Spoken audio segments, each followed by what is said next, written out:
नमस्कार, मैं हूं संजय कुमार। आंगनबाड़ी विभाग को लेकर के लगातार हम आपके बीच विश्लेषण करके और बता रहे हैं। जैसे कि आप सभी को पता है कि सरकार का जो नियम है, सरकार का जो गाइडलाइन है, उसके अनुसार हर आंगनबाड़ी के ऊपर बहुत बड़ा इफेक्ट पड़ता है।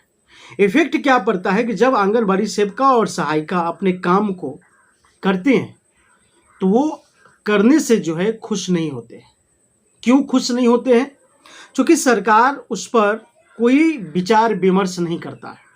हमने कल ही आपको बताए थे कि आंगनबाड़ी सेविका सहायिका सरकार के अंदर में जो है एक प्रकार से बंधुआ मजदूर हो गए। पहले के ज़माने में जो जिस प्रकार से होता था उसी प्रकार से आज भी जो है सरकार के अंदर में जो है आंगनबाड़ी सेविका सहायिका बंधुआ मजदूर है, जो कि सरकार को उस पर विमर्श करने की आवश्यकता है, बात विचार करने की आवश्यकता है कि आखिर आंगनबाड़ी सेविका सहायिका के उन तमाम मुद्दों को ध्यान में रखते हुए सरकार इनका जो वेतन मानदेय है वो कम से कम 25,000 रुपये वेतन मानदेय होना चाहिए। अगर वेतन की बात किया जाए तो पूरे भारत में आंगनबाड़ी सेविका सहायिका की 13,000 से लेकर के 14,000 के आसपास ही वेतन है पूरे भारत में। पूरे भारत के कई राज्यों में जो है 13 से 14,000 के वेतन है, लेकिन अगर बिहार की बात करूं, असम की बात करूं, झारखंड की अगर बात करूं या उत्तर प्रदेश की बात करूं, ऐसे कई सारे, जम्मू कश्मीर की अगर बात करूं, इसमें से कई सारे राज्य ऐसे हैं कि जहां पर आंगनबाड़ी सेविका सहायिका की वेतन मात्र नाम के लिए। अब आपको एक बात समझना होगा, क्या आंगनबाड़ी सेविका सहायिका अगर वेतन की बात उठाती हैं, आंगनबाड़ी सेविका सहायिका अगर वेतन की बात उठाती है तो उन्हें चयन मुक्त कर दिया जाता है। जैसे आप सभी लोगों ने देखा कि 2024 के लोकसभा चुनाव से पहले क्या दृश्य रहा है। आंगनबाड़ी सेविका सहायिका ने बड़े पैमाने पर आवाज़ उठाया, लेकिन उसकी आवाज़ों को जो है धीरे धीरे आहिस्ता आहिस्ता दबा दिया गया। कारण इतना ही था कि सरकार इसको राजनीतिक क्षेत्र की माहौल बनाने के लिए हमेशा तैयार है।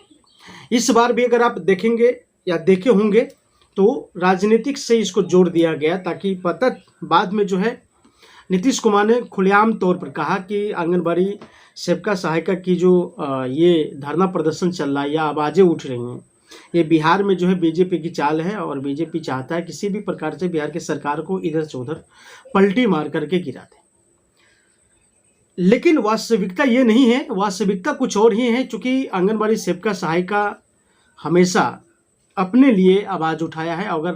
अगर इसे राजनीति के नाम अगर दे दिया जाए, राजनीति के मुद्दों को अगर लगा दिया जाए तो ये कदापि सही नहीं हो सकता है। चूँकि आंगनबाड़ी सेविका सहायिका की एक मानना है कि जो वो कर रही हैं वो कहीं ना कहीं समाज के हित के लिए कर रहा है, साथ साथ अपनी रोजगार को मजबूती करने के लिए सभी का हक है कि वो अपने आर्थिक स्थिति या अपने रोजगार के लेकर के आवाज़ उठाए। लेकिन अगर कोई इसको साजिश या राजनीति की अगर नाम देता है या अगर राजनीति के तहत अगर बोलता है तो मुझे लगता है कि ये सही नहीं है। चलिए आपको बता देते हैं कि वेतन मानदेय के लिए अगर आंगनबाड़ी सेविका सहायिका अगर अपनी मोर्चा को तैयार करती है या फिर धरना प्रदर्शन करती है या सड़कों पर उतरती है तो वो उसका बिल्कुल जायज़ है।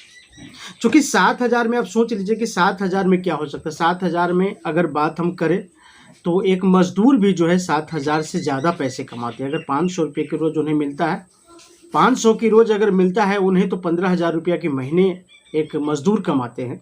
लेकिन एक मजदूर से ज़्यादा काम आंगनबाड़ी सेविका सहायिका की होता है, चूँकि एक आदमी की नौकरी में 2 आदमी काम करते हैं और एक आदमी की नौकरी में 2 आदमी अगर काम कर रहे हैं, अगर 7,000 पेमेंट अगर है तो ये बड़ी आपत्तिजनक बातें हैं। इसको आप इस प्रकार से देख सकते हैं। चूँकि आपका जो विचार है, आपका जो मनोबल है, आपका जो आर्थिक स्थिति है, आपकी जो समस्या है, उसको सरकार एक दूसरे प्रकार से अनदेखा कर रहा है। मतलब इसको आप जो है कह सकते हैं कि ये सरकार सही नहीं कर रहा है। मुझे लगता है कि आंगनबाड़ी सेविका सहायिका की अगर सैलरी की अगर बात की जाए तो कम से कम जो दिल्ली में सैलरी है या मध्य प्रदेश में सैलरी जो मिल रही है उसके अनुसार से लगभग पूरे भारत में पूरे राज्य की आंगनबाड़ी सेविका सहायिका की कम से कम उतना सैलरी इस समय होना चाहिए था। अगर आगे की हम बात करें तो कम से कम 25,000 रुपया तो सैलरी लागू होना ही चाहिए।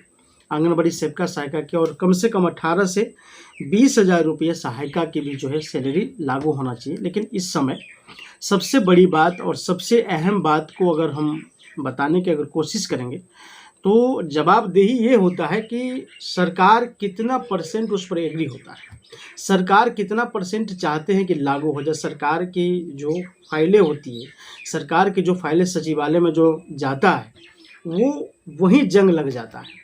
सचिवालय की अगर बात करें तो सचिवालय में जितने आंगनबाड़ी सेविका की फाइलें जाती है, जितनी आवाज़ें उड़ती है, वो सचिवालय में ही दब करके रह जाता है और वो सारा के सारा सचिवालय से बाहर नहीं जा पाता है, सदन में ही आवाज़ उसकी बंद हो जाती है।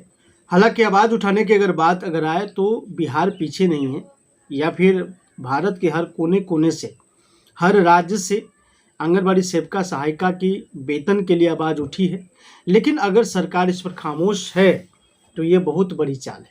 हालांकि अभी आपने देखेंगे कि सरकार जो है, अभी दशहरा पूजा गुजरा है, बहुत सारे सेविका ने कहा कि मुझे सैलरी तक नहीं दिया गया। अब छठ दिवाली के इंतजार में अगर सैलरी की बात अगर हो तो ये भी समझा जा सकता है कि आखिर होगा क्या। इससे पहले आपको ये बता दें कि जिन आंगनबाड़ी सेविका सहायिका की समस्याओं को अगर सरकार अनदेखा कर रहा है तो सेविका सहायिका की तमाम मुद्दा है इस बार के चुनाव में, इस बार के जो विधानसभा का चुनाव है, तमाम आंगनबाड़ी सेविका सहायिका का कहना है कि किसी भी प्रकार पर हम इस बार चुप नहीं बैठेंगे, क्योंकि जब तक लागू नहीं करेगा तब तक हम लोग इस बार खामोश नहीं बैठेंगे। सरकार को इस बार बता देंगे कि आखिर सरकार में कितना दम है, या फिर आंगनबाड़ी एसोसिएशन, आंगनबाड़ी विभाग के जो वर्करों हैं वो कितना एक्टिव हैं और कितना सरकार को आगे बताते हैं।